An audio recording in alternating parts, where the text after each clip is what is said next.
Narito na po ang ating latest weather update ngayong araw. Kasalukuyan pong binabantayan ang low pressure area sa loob ng Philippine Area of Responsibility. Ayon po sa Pag-asa, hindi inaalis ang posibilidad na lumakas ito bilang isang bagyo sa mga susunod na oras o araw. Nauna nang inakyat ang nasabing LPA bilang isang tropical depression o mahinang bagyo ng Japan Meteorological Agency at ng CWB ng Taiwan.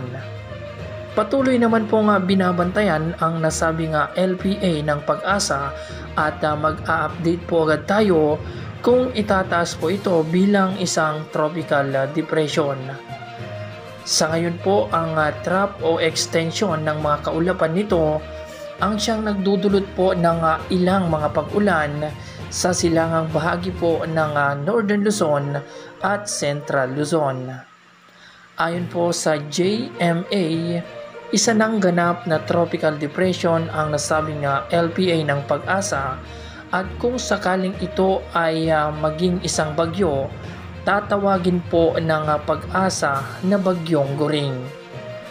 Sa ngayon po ay ipinapakita po ng mga weather models na ang nasabing LPA ay posible pong kumilos palapit po sa Luzon sa mga susunod na araw.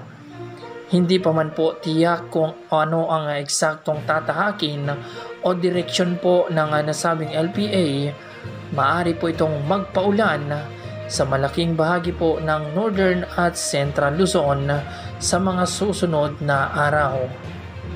Ang mga pag-ulan na may kaakibat ng habagat ay inasahang magpapatuloy po hanggang sa susunod na araw kung hindi magbabago ang mga pinapakitang senaryo ng mga weather models.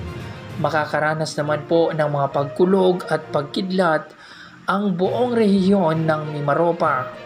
At dahil naman po sa hangin habagat na kasalukuyan pong umiiral sa buong Southern Luzon, maging sa Kabisayan at Mindanao, inaasahan pong lalakas ang hangin habagat sa mga susunod na araw.